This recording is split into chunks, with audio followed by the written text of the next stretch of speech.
പരിശുദ്ധാത്മാവേ എന്നിൽ വന്നു നിറയണമേ. പരിശുദ്ധാത്മാവേ കൃപ ചൊരിയണമേ. പരിശുദ്ധാത്മാവേ ശക്തി പകരണമേ. പരിശുദ്ധാത്മാവേ കൃപ ചൊരിയണമേ. പരിശുദ്ധാത്മാവേ ശക്തി പകരണമേ. പരിശുദ്ധ പരമദിവ്യ കാരുണ്യ നാഥനായ ഈശോയ്ക്ക് നിത്യസ്തുതിക്ക് യോഗ്യനായ പരിശുദ്ധ പരമദിവ്യ കാരുണ്യ നാഥനായ ഈശോയ്ക്ക് സ്നേഹത്തോടെ അൽത്താരയിൽ നമ്മുടെ കൂടെയായിരിക്കുന്ന പരിശുദ്ധ പരമദിവ്യ കാരുണ്യ നാഥനായ ഈശോയ്ക്ക് ഈ തിരുമണിക്കൂർ സമയം ഈശോയുടെ കരുണയെ ധ്യാനിച്ചുകൊണ്ട് കരുണയിൽ അഭയം പ്രാപിച്ച് ഈശോയിലേക്ക് നടന്നെടുക്കുന്ന സമയമാണ്. നമ്മളോട് ഓരോരുത്തരോടും നമ്മൾ പാപികളായിരിക്കെ ദൈവം കാണിച്ച അനന്തമായ സ്നേഹവും കരുണയും നമ്മൾ ധ്യാനിച്ചുകൊണ്ട് ഈ ആരാധനയിൽ പങ്കെടുത്ത് പ്രാർത്ഥിക്കുമ്പോൾ നമ്മുടെ ജീവിതങ്ങളെ പൂർണ്ണമായി ദൈവകരങ്ങളിൽ സമർപ്പിക്കാം. ദൈവം നമ്മുടെ ജീവിതങ്ങളിലേക്ക് നൽകിയ ഏറ്റവും വലിയ അനുഗ്രഹമാണ് യേശു ക്രിസ്തുവിലൂടെ നമുക്ക് ലഭിച്ച വലിയ കരുണ. ആ ഒരു വലിയ ബോധ്യത്തോടെ ദൈവത്തിൻ്റെ കരുണയിൽ പൂർണ്ണമായ ആശ്രയം വെച്ചുകൊണ്ട് ഈ മണിക്കൂറിൻ്റെ എല്ലാ അനുഗ്രഹങ്ങളും ഒന്നു ചേർന്ന് ആഗ്രഹിച്ച് നമുക്ക് പ്രാർത്ഥിക്കാം. ഈശോയുടെ തിരുഹൃദയത്തിൽ നിന്ന് ഞങ്ങൾക്ക് കാരുണ്യ സ്രോതസ്സായി ഒഴുകിയിറങ്ങിയ തിരുരക്തമേ, തിരുജലമേ, ഈശോയുടെ തിരുഹൃദയത്തിൽ നിന്ന് ഞങ്ങൾക്ക് കാരുണ്യ സ്രോതസ്സായി ഒഴുകിയിറങ്ങിയ തിരുരക്തമേ, തിരുജലമേ, ഈശോയുടെ തിരുഹൃദയത്തിൽ നിന്ന് ഞങ്ങൾക്ക് കാരുണ്യ സ്രോതസ്സായി ഒഴുകിയിറങ്ങിയ തിരുരക്തമേ, തിരുജലമേ. ഈശോയിൽ സ്നേഹമുള്ളവരെ, ഈ കൃപയുടെ സമയം കർത്താവിൻ്റെ കരുണയിൽ ആശ്രയിച്ചുകൊണ്ട് വചന വെളിച്ചത്തിൽ നമ്മുടെ ജീവിതങ്ങളെ പരിശോധിക്കുമ്പോൾ ദൈവമക്കളുടെ ജീവിതത്തിൽ ദൈവകരുണ ലഭിക്കുന്നതിനും ദൈവത്തിൻ്റെ സംപ്രീതിക്ക് നമ്മുടെ ജീവിതങ്ങൾ പാത്രമാകാനും നമ്മൾ ചെയ്യേണ്ട പ്രധാനപ്പെട്ട കാര്യം നമുക്ക് പഠിപ്പിച്ചു തരുന്നുണ്ട്. ലൂക്കായുടെ സുവിശേഷം 17-ാം അധ്യായം അതിൻ്റെ 1 മുതലുള്ള തിരുവചന ഭാഗങ്ങൾ പറയുന്നത് ഇപ്രകാരമാണ്: അവൻ ശിഷ്യരോട് പറഞ്ഞു, ദുഷ്പ്രേരണകൾ ഉണ്ടാകാതിരിക്കുക സാധ്യം, എന്നാൽ ആരുമൂലം അവ ഉണ്ടാകുന്നുവോ അവന് ദുരിതം. ഈ ചെറിയവരിൽ ഒരുവന് ദുഷ്പ്രേരണ നൽകുന്നതിനേക്കാൾ നല്ലത് കഴുത്തിൽ തിരികല്ല് കെട്ടി കടലിൽ എറിയപ്പെടുന്നതാണ്. 17-ാമത്തെ അധ്യായത്തിൻ്റെ ആദ്യ ഭാഗങ്ങൾ പറയുന്നൊരു കാര്യം, മറ്റുള്ളവർക്ക് ഇടർച്ച ഉണ്ടാക്കുന്ന രീതിയിലുള്ള ജീവിത ശൈലി ഉപേക്ഷിക്കണമെന്നുള്ളത് ഇത്ര ശക്തമായിട്ട് പറയുന്ന കാര്യമാണ്. ഇതിലും ഭേദം കടലിൽ കഴുത്തിൽ തിരികല്ല് കയറ്റി കടലിലേക്ക് എറിയപ്പെടുന്നതാണ് എന്ന് ഇത്ര ശക്തമായ ദൈവവചനം പറയുമ്പോൾ നമ്മുടെയൊക്കെ ജീവിതങ്ങളിലെ പരമമായ ഒരു ലക്ഷ്യമാണ്. അതായത് എൻ്റെ ജീവിതം മൂലം മറ്റുള്ളവരുടെ ജീവിതത്തിലേക്ക് ഒരു വലിയ ഒരു ഇടർച്ച ഉണ്ടാകാൻ പാടില്ല. മറ്റുള്ളവർ പാപത്തിലേക്ക് വീഴാൻ അവരെ അനുവദിക്കാൻ പാടില്ല. അവരെ തെറ്റിലേക്ക് വീഴുവാനായിട്ട് നമുക്ക് പ്രേരിപ്പിക്കാനായിട്ട് യാതൊരു രീതിയിലുള്ള അവകാശവുമില്ല. സാധാരണ നമുക്ക് ഒത്തിരിയേറെ പ്രലോഭനങ്ങളുണ്ട്, പക്ഷെ അതിലേക്ക് മറ്റുള്ളവരെ തള്ളിയിടുന്ന സ്വഭാവം ഒത്തിരിയേറെ ആളുകൾക്കുണ്ട്. ഇത് കുറ്റം പറയുന്നതാകാം, അല്ലെങ്കിൽ മറ്റുള്ളവരെ കുറിച്ചില്ലാ കഥകൾ പറയുന്നതാകാം, അല്ലെങ്കിൽ മറ്റുള്ളവരുടെ ജീവിതത്തിൻ്റെ സ്വകാര്യതയിലൊക്കെ ഇടപെട്ടുകൊണ്ട് അവരുടെ ജീവിതങ്ങളെ വീണ്ടും പാപത്തിലേക്ക് നയിക്കുന്നതാകാം, അല്ലെങ്കിൽ നമ്മുടെ സ്വാർത്ഥമോഹങ്ങൾക്ക് വേണ്ടി മറ്റുള്ളവരെ നമ്മുടെ വലയത്തിലേക്ക് കൊണ്ടുവരുന്നതാകാം. അപ്രകാരം മറ്റുള്ളവരെ പ്രലോഭനത്തിലേക്ക് തള്ളിയിട്ട് അവർക്കൊരു ഇടർച്ച ഉണ്ടാക്കുന്ന ജീവിതശൈലി ഉപേക്ഷിക്കണമെന്നുള്ള കാര്യം വചനം നമ്മളെ ഓർമ്മിപ്പിക്കുകയാണ്. രണ്ടാമതായിട്ട് ഈശോ പഠിപ്പിക്കുന്ന കാര്യം, നിങ്ങൾ ശ്രദ്ധയുള്ളവരായിരിക്കുവൻ. നിങ്ങൾ ശ്രദ്ധയുള്ളവരായിരിക്കുവൻ. നമുക്കറിയാം, വചനം നമ്മളോട് ഇപ്രകാരം പറയുമ്പോൾ നമ്മുടെയൊക്കെ ജീവിതത്തിലും എപ്രകാരമാണ് നമ്മുടെ ജീവിതത്തിൽ അശ്രദ്ധ കടന്നു വരുമ്പോൾ സംഭവിക്കുന്നതെന്ന്. ഒരു നിമിഷത്തെ അശ്രദ്ധ മതി. പ്രത്യേകിച്ച് വാഹനം ഓടിക്കുന്ന സമയത്തൊക്കെ നമ്മുടെയൊക്കെ ജീവിതങ്ങളിലേക്ക് ഒരു അശ്രദ്ധ ഉണ്ടായിക്കഴിഞ്ഞാൽ അത് ചിലപ്പോൾ അത് ചെന്ന് എത്തിക്കുന്നത് വലിയ അപകടങ്ങളിലായിരിക്കും. അപ്പോൾ ദൈവം ഈശോ പഠിപ്പിക്കുകയാണ്, നിങ്ങൾ ശ്രദ്ധയുള്ളവരായിരിക്കണം. എന്തിനു വേണ്ടിയാണ്?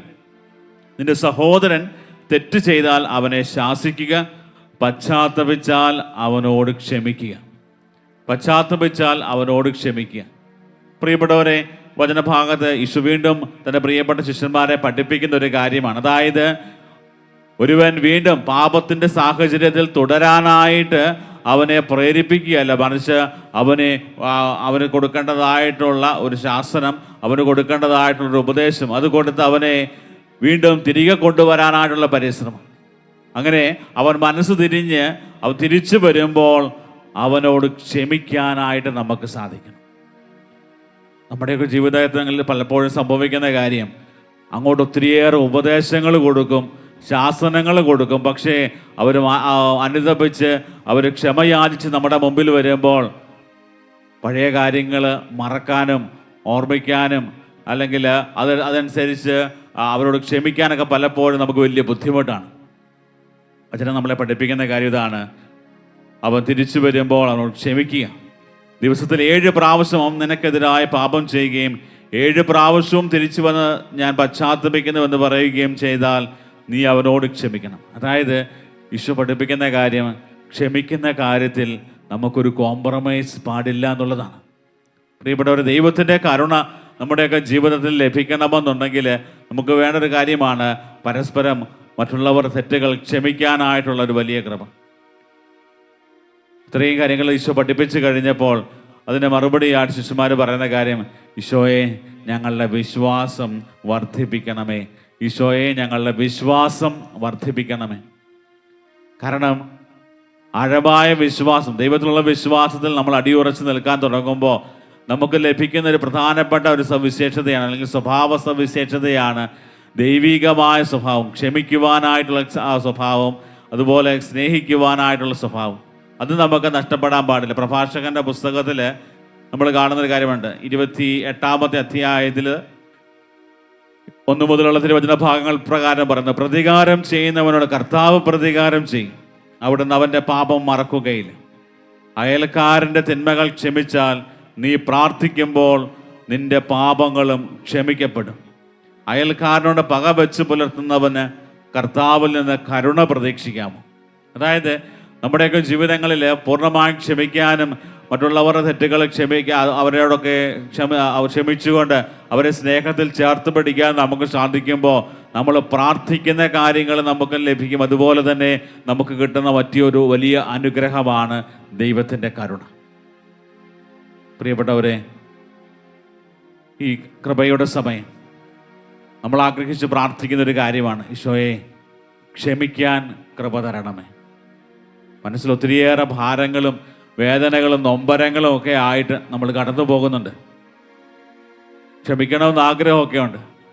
ക്ഷമിച്ചു കഴിഞ്ഞാൽ മറ്റുള്ളവരുടെ മുമ്പിൽ നമ്മൾ ചെറുതായി പോകുമെന്നൊക്കെയുള്ള തെറ്റിദ്ധാരണയൊക്കെ നമ്മളെ പുറകോട്ട് വലിക്കുകയാണ്. അല്ലെങ്കിൽ ഞാൻ ക്ഷമിച്ചു കഴിഞ്ഞാൽ മറ്റുള്ളവർ വീണ്ടും ഒരു വേറെ രീതിയിൽ കാണും എന്നൊക്കെയുള്ള തെറ്റിദ്ധാരണകളൊക്കെ നമ്മളെ പലപ്പോഴും അതിൽ നിന്നൊക്കെ മാറ്റിക്കൊണ്ടു പോവുകയാണ്. വചനം പഠിപ്പിക്കേണ്ട കാര്യം, അയൽക്കാരൻ്റെ തിന്മകൾ ക്ഷമിച്ചാൽ നീ പ്രാർത്ഥിക്കുമ്പോൾ നിന്റെ പാപങ്ങൾ ക്ഷമിക്കപ്പെടും. അയൽക്കാരനോട് പക വെച്ച് പുലർത്തുന്നവന് കർത്താവിൽ നിന്ന് കരുണ പ്രതീക്ഷിക്കാമോ? ആരാണ് അയൽക്കാരൻ എന്നുള്ള കാര്യം ലൂക്കായുടെ സുവിശേഷത്തിൽ നമ്മൾ കാണുന്നുണ്ട്. നല്ല സമറിയാക്കാരൻ്റെ ഉപമയിൽ തൻ്റെ സഹായം ഏറ്റവും കൂടുതൽ ആവശ്യമുള്ള ഏതൊരുവനെയും അയൽക്കാരൻ എന്ന പേരിലാണ് കണക്കാക്കുക. പ്രകാരമാണ് വചനം നമ്മളെ പഠിപ്പിക്കുക. പ്രിയപ്പെട്ടവരെ, നമ്മുടെയൊക്കെ സ്നേഹവും കരുണയും ഒക്കെ ആഗ്രഹിച്ചുകൊണ്ട് നമ്മുടെ മുമ്പിലായിരിക്കും നമ്മുടെ പ്രിയപ്പെട്ടവരുണ്ട്. അത് നമ്മുടെ ചുറ്റുപാടിലുള്ള ആളുകളായിരിക്കാം, കുടുംബത്തിലുള്ളവരായിരിക്കാം, ജീവിത പങ്കാളിയായിരിക്കാം, മക്കളായിരിക്കാം. പരസ്പരം ക്ഷമിക്കാനും സ്നേഹിക്കാനും ഏറ്റവും എളിമയോടെ അവരെല്ലാം ചേർത്ത് പിടിക്കാൻ തുടങ്ങുമ്പോൾ നമ്മുടെ പ്രാർത്ഥനകൾ പോലും ദൈവസന്നിധിയിലെത്തും. അതുകൊണ്ടാണ് പ്രഭാഷകന്റെ പുസ്തകം 35-ാം അധ്യായം 21-ാമത്തെ തിരുവചനം പറയുന്നു, വിനീതന്റെ പ്രാർത്ഥനകൾ മേഘങ്ങൾ തുളച്ച് കയറുന്നു, അത് കർത്തൃസന്നിധിയിൽ എത്തുന്നത് വരെ അവൻ സ്വസ്ഥനാകുകയില്ല. അതായത് എളിമപ്പെട്ട് നമ്മൾ പ്രാർത്ഥിക്കാൻ തുടങ്ങുമ്പോൾ, അതായത് മറ്റുള്ളവരോട് ക്ഷമിച്ച് നമ്മൾ പൂർണ്ണമായ എളിമയോടുകൂടെ നമ്മൾ കർത്താവിൻ്റെ മുമ്പിൽ കർത്താവെ എന്നോട് ക്ഷമിക്കണേ എന്ന് പറഞ്ഞ് ദൈവത്തിൻ്റെ കരുണയ്ക്ക് വേണ്ടി പ്രാർത്ഥിക്കുമ്പോൾ നമ്മുടെ പ്രാർത്ഥനകൾ സ്വർഗത്തിലെത്തുന്നുണ്ട്. ഇതുതന്നെയാണ് കുമ്പസാരം എന്ന കൂദാശയിൽ സംഭവിക്കുക. നമ്മുടെ തെറ്റുകൾ ഏറ്റു പറഞ്ഞ് ഈശോയെ എന്നോട് ക്ഷമിക്കണേ എന്ന് പറഞ്ഞുകൊണ്ട് ഏറ്റവും എളിമയോടെ എൻ്റെ പാപങ്ങളെക്കുറിച്ച് അനുതപിക്കുകയും എൻ്റെ പാപങ്ങൾ മൂലം മറ്റുള്ളവർ വേദനിക്കാനിടയായിട്ടുണ്ടെങ്കിൽ അവരോടും മാപ്പ് ചോദിച്ചുകൊണ്ട് അനുതാപത്തോടെ തിരിച്ചു വരുമ്പോൾ നമ്മുടെ പ്രാർത്ഥനയ്ക്ക് ദൈവം ഉത്തരം തരും. ദൈവം നമ്മളോട് കാണിക്കുന്ന ഏറ്റവും വലിയ ഒരു അനുഗ്രഹം എന്ന് പറയുന്നത് ദൈവത്തിൻ്റെ കരുണ നമുക്ക് ലഭിക്കുന്നവരായിട്ട് മാറും. പ്രിയപ്പെട്ടവരെ, ഈ ഒരു കരുണയുടെ തിരുമണിക്കൂറിൽ നമുക്കും പ്രാർത്ഥിക്കാം. ഈശോയെ, മറ്റുള്ളവരെ തെറ്റിലേക്ക് നയിക്കാനല്ല, തെറ്റിൽ നിന്ന് തിരികെ കൊണ്ടുവരാൻ, ഓരോ ആത്മാക്കളെയും നേടിയെടുക്കുവാനായിട്ടുള്ള വലിയ കൃപ ഞങ്ങൾക്ക് ഓരോരുത്തർക്കും നൽകണമേ എന്ന് പ്രാർത്ഥിക്കാം.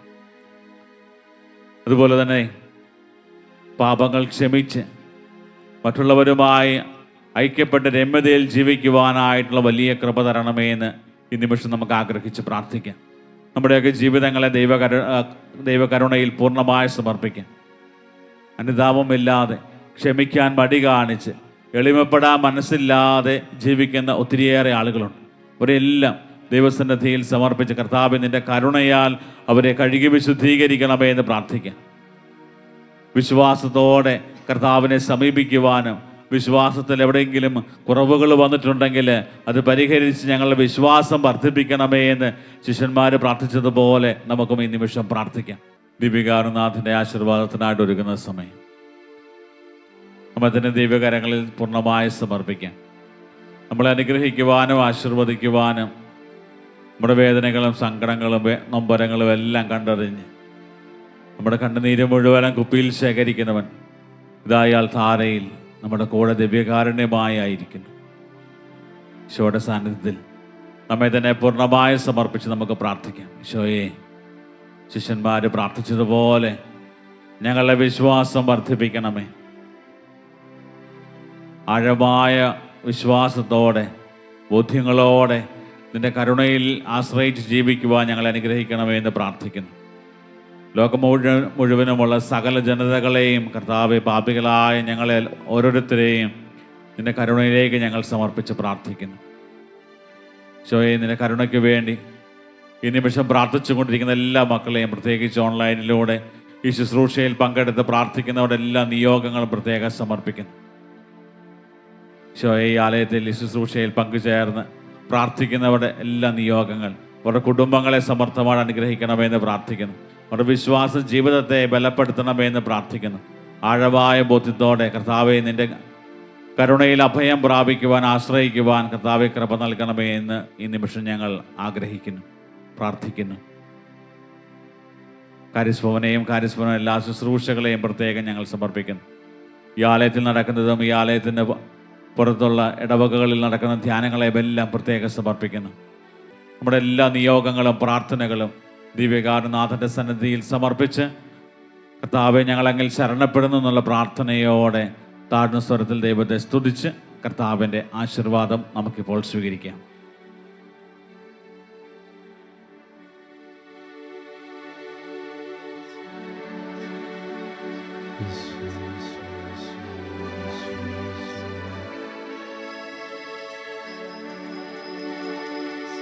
പരിശുദ്ധ പരമമാ ദിവ്യകാരുണ്യമേ, എന്നുമെന്നും അങ്ങേക്കാരാധന. പരിശുദ്ധ പരമമാ ദിവ്യകാരുണ്യമേ, എന്നുമെന്നും അങ്ങേക്കാരാധന.